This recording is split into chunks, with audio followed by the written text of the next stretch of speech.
let's talk about, for example, Canada versus Bosnia. That's the first one that comes to mind right now, just based on the list of order that we have to talk about. I think that I expected a lot more from Canada, but that being said, I didn't really have them making it too far in the competition. Regardless, I know that we have a an injured Alfonso Davies, um, but also Bosnia really shocked me in the fact because I didn't really have much to say about Bosnia, but they held Canada down really successfully, I think. And I think that once again, Canada had a lot to be desired. Left me to desire more. But I'm hoping that in their second game they can bring more of that we're used to seeing from Canada. I know that there's a lot of players that have a lot more to show. Like even Davies, Jonathan Davis. I think that for a striker that plays in the top league in Juventus, we should see more from him, especially in a competition like this. But unfortunately, it was they shut him down completely, and that's also speaks great on what the defensive side of Bosnia was doing. So I think that I'm eager to see how they recover from that. I think that from that group, I had placed Canada first, and I think second I put Qatar, and I had Bosnia in third. Was I right? Was I wrong? I can't really guess. We can't really guess from the first game. So I'm hoping as we continue to watch the tournament, we'll have more of an exciting factor for that. Moving on, I think everybody needs to talk about what happened in this USA versus Paraguay match. Now, I didn't really necessarily have Paraguay doing much in this campaign. I think that Paraguay made has they are in a real little bit of the peak of what they can show. And one thing that I can say about the United States is that they have players that are physically fit. And I don't think that Paraguay expected that amount of speed from these young boys from the USA. But to have the first goleada in this tournament and at home, it was their debut. I think that was really special, guys, and they didn't just it wasn't lucky. It was a dominant game that they had, and I think that what that leads to us knowing is that they might be an underdog in this competition. I mean, I don't know. To be honest, I don't know. They, I mean, will they? How will they do against the likes of a Germany or an Argentina? I think that's something that is exciting to think about whenever it does happen, if it happens. But for now, to start off your campaign with a 4-1 win against a South American team, South American teams are known for being, a strong competition.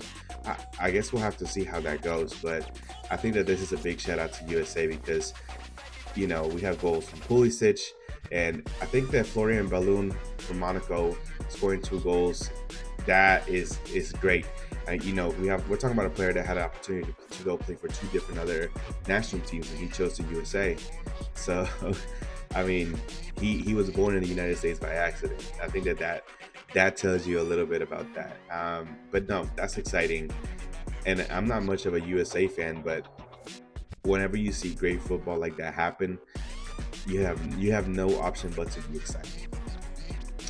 Moving on, I think that Qatar versus Switzerland. I think the match itself was a slower paced. I wanted to see a lot more, especially whenever you start your day off after watching a 4-1 win from USA. I do value a lot of what Qatar can do in the field. That being said, I think that the game left more to be desired, but they were able to save it at the last play and show what it is that they can do. Afif needs to be that decisive player, but I don't think he had his best game today at all. Um, but 1-1 tie, I think that is good in the books because they were going to leave with nothing, and now they stopped Switzerland from topping that. that group. If Switzerland would have won, they would have been first, and then all the remaining three, which is Canada, Bosnia, and of course Qatar, would have all had one. Oh no, sorry, Qatar would have been last, and then Bosnia, Canada would have been there. So right now we have a group B that has nothing but ones. So that group itself just it could be anybody at this point. We'll find out, of course, within the next week or so on how that's gonna lead. Moving on, guys, I think that Australia versus Turkey. First and foremost, I need to apologize because I actually didn't watch it. I missed it, guys. I thought that it was gonna be on noon on Sunday and not at midnight, so I missed it. So I had to go watch the replay. But let's talk about that because I think that Australia surprised me with this win. We're talking about a Turkey team that is it's not a weak team at all, and we have stars in that Turkey team. Especially, I think the one that comes to mind is Real Madrid's star Arda Güler. But Australia came in; they came in strong, and I think that with that 2-0 win, there's going to be a lot to look forward to in remaining of this tournament. Like I said, guys, I didn't have them doing much, but that itself shows you that you can never count any team out in this tournament. Haiti versus Scotland. If I'm being honest, guys, there wasn't much going on in this match. Scotland had a cheeky goal that gave them the win, which helps them a lot in the group stage because they are in first place right now. Brazil and Morocco tied, which, by the way, was a great match. Brazil, we're talking about it. So Morocco started off winning this goal. From a great pass from Brahim Diaz to Ismail. Wow. Okay, first goal.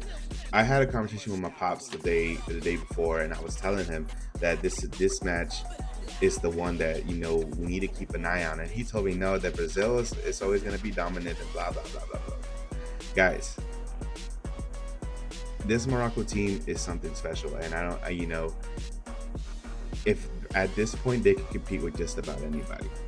But I think that another thing that we need to talk about is the young star Boadi.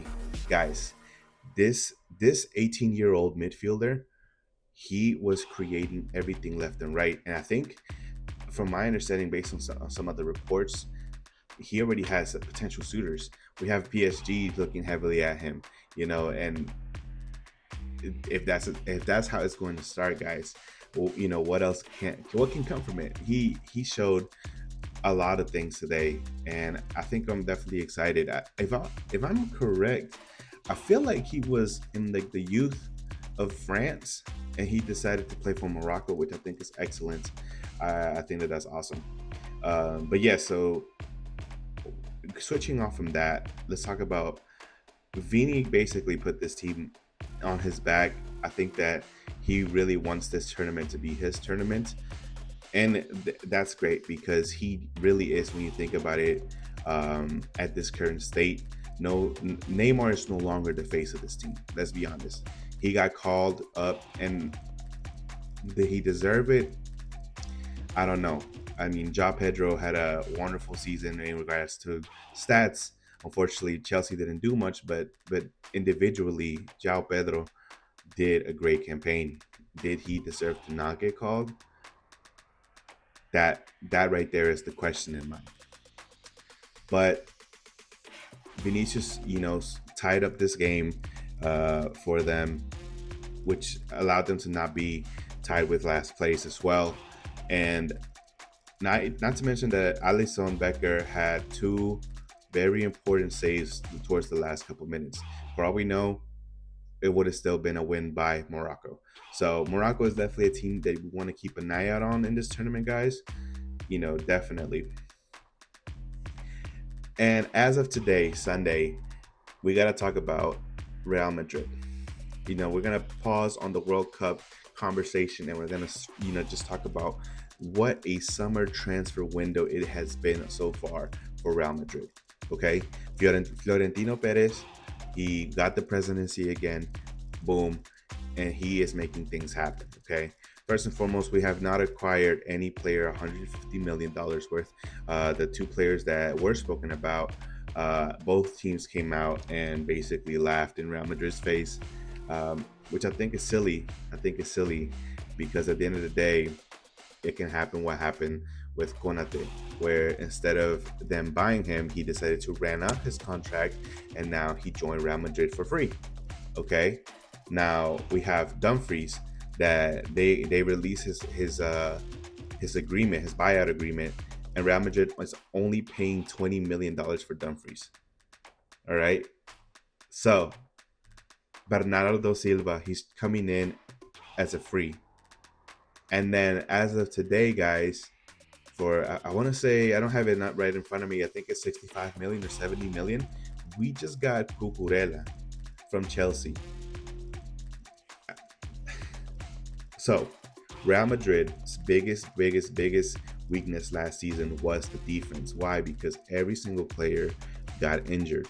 You know, we're talking about a Huijsen that was injured, Alaba was injured, Militao got injured, Carreras got injured, Dani Carvajal, of course, and then between that, Dani Carvajal and Alex Trent Alexander got injured. I think that last year was one of the worst years for our defense, just in the sense that we had nothing. They had to bring up players to help out, and you know we're talking if you want to replace like Militao for a Asensio, of course it's going to be a huge drop. And I'm not trying to talk down on Asensio. I think that he's a great growing star, but he is nothing. You know, he's not a comparison. And I think that this is what Madrid needed, was to have Mourinho come in and to just bring in all of these strong players. That's exciting, guys. So I think that we got to keep an eye out. Of course, I'm not just going to talk about Real Madrid. Any potential transfers that come in too is going to be talked about. You know, for example, I think was it 2 days ago, Charlotte FC got Saint Maximilian. I don't know how to say his name, but I have watched him play, especially during his time at Newcastle. I think that he can be something for Charlotte FC. For those who know, I'm local to Charlotte, so that's the team that I support just because of the base area. But we're pretty excited to see what's going to happen with that. That being said, guys, thank you so much for hopping in. Of course, guys, if you will subscribe, give me a little comment. If I'm doing this really bad, let me know. Any suggestions, I'm here for it. Obviously, this is video 2. I don't even know if anybody's going to be watching this, but if you are, I appreciate the support. I'm excited to continue this journey here at Jers Football 9, GF9. Really excited, guys. Let's keep it going. I'll be back here with the next episode or the next video talking about the next couple of games, which was Germany versus Curaçao, Netherlands versus South Korea.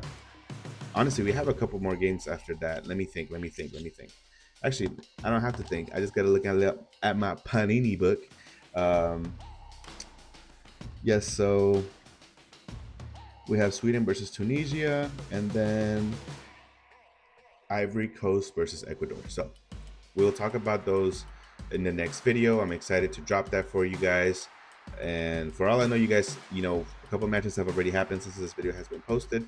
So I'm probably already working on what to talk about. That's part of what it is to be in this game. But yep, thank you guys very much. Look forward to it. Bye.